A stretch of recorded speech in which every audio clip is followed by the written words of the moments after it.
This has become probably the best-known, most notorious case of police brutality in world history. By now, we have all watched in horror as members of the LAPD pummeled and stomped 25-year-old Rodney King into a stupor. Some say the only real difference between this and all the other cases of brutality is the fact that here, our studio guests George and Maria Eugenia Holliday managed to videotape the savage beating from a nearby apartment building. Now we get on to FEMA. Apparently there was formaldehyde in the trailers that they provided the people after Hurricane Katrina hit, right? Yeah, and FEMA was aware. Tiller, the baby killer out in Kansas, acquitted today of murdering babies. This man will terminate fetuses at any time for $5,000. What do you think about Dr. George Tiller? I don't think anything about Dr. George Tiller. She doesn't seem to be real upset about this guy operating a death mill. Death mill. That was Fox News host Bill O'Reilly. Then, during the life of George Tiller, for 4 years, he repeatedly accused Dr. Tiller of murder, of infanticide. He publicly compared him to everything from Nazis to pedophiles to Al-Qaeda. He described him as having blood on his hands. Now that Dr. Tiller has been murdered inside his own church, here was Mr. O'Reilly. Anarchy and vigilantism will assure the collapse of any society. Once the rule of law breaks down, a country is finished. Joining us now is Frank Schaefer, who grew up in the religious far right. Thanks for having me on, Rachel. Today, writing at Huffington Post, you apologized as a former member of the religious right for what happened to Dr. Tiller. Why did you feel the need to apologize? Well, words have consequences, and what we did, we talked, and our talk got more and more extreme and less democratic until finally my dad actually went so far as to write a book called A Christian Manifesto, where he said that the use of force to change Roe v. Wade and roll back the law legalizing abortion would be legitimate, and he compared Roe and the American government to Hitler's Germany in the 1930s. And when you look at what happened to Dr. Tiller, there's a direct line connecting the rhetoric that I was part of as a young man and this murder.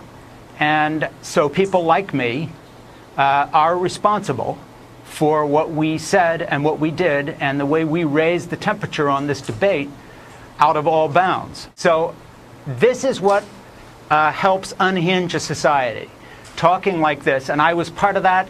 I am sorry for what I did. And I think that people who say extreme things should stand up and take the consequences and admit when they were wrong. We were wrong morally and we were wrong politically. And as a believing Christian, I was wrong in terms of someone who says he follows Jesus Christ. We knew full well that in a country that had seen the assassination of Dr. Martin Luther King, two Kennedy brothers and others, that what we were also doing was opening a gate here. And I think there's no way to duck this. We live in a country in which guns are all over the place. We have plenty of people with a screw loose, plenty of people on the edge. It only takes one. And what scares me is that I see the rhetoric of the Republican Party right now, including the former vice president, about our newly elected African-American president, has the same sort of coded stuff in it. He's not a real American. He's making America less safe. He's a secret Muslim. Some Christians in the same groups that are pro-life groups are running around saying he's the Antichrist. They also know full well that we have people out there who would take it to the next step and say, well, gee, if he's the Antichrist, if he's anti-American, if he's a communist, maybe the best thing we can do is pull another trigger some other day. We live in a country where people get killed for their views sometimes. We're a very divided nation coming out of this culture war. It is irresponsible for people to just make these wild statements like Bill O'Reilly does and then step back after it happens and say, oh, I never meant that.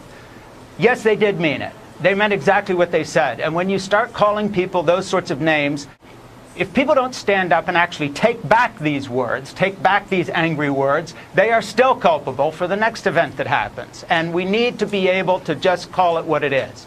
So what to do? Fox News Channel will never restrain itself from incitement to murder and terrorism, not until its profits begin to decline, when its growth stops. So not so much a boycott here as a quarantine, because this has got to stop.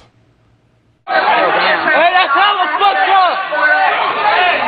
That's fucked up!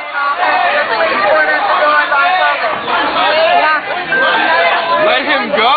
What the fuck?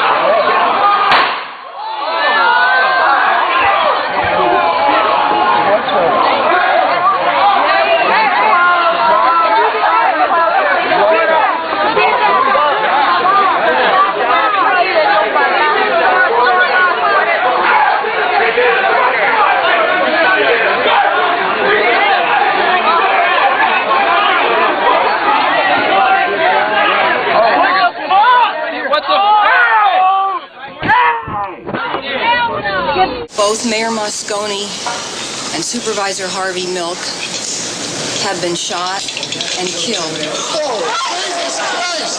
The suspect is Supervisor Dan White. This is NBC Nightly News. Good evening.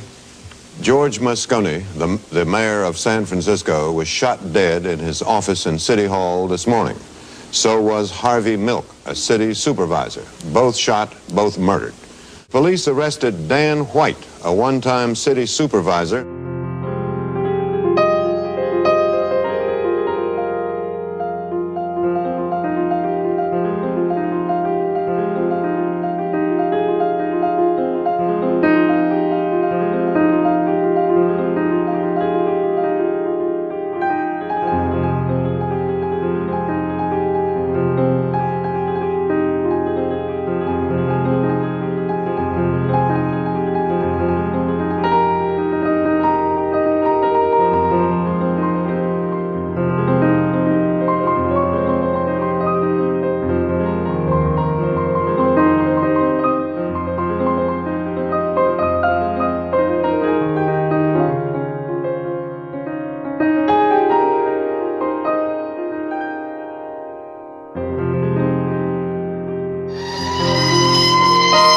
Days after the March on Washington, Birmingham, Alabama, a bomb exploded in the 16th Street Baptist Church just before a Sunday morning service. 15 people were injured. 4 children were killed.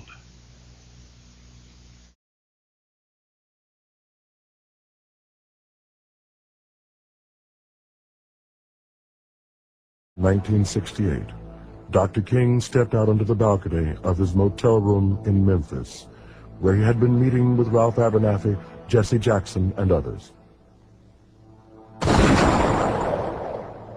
From across the way, a single shot was fired. Martin Luther King fell dead, murdered at the age of 39. We will be the participants in a great building process that will make America a new nation. We will be able to transform the jangling discords of our nation into a beautiful symphony of brotherhood. This is our challenge. This is the way we must grapple with this dilemma. We will be a great people.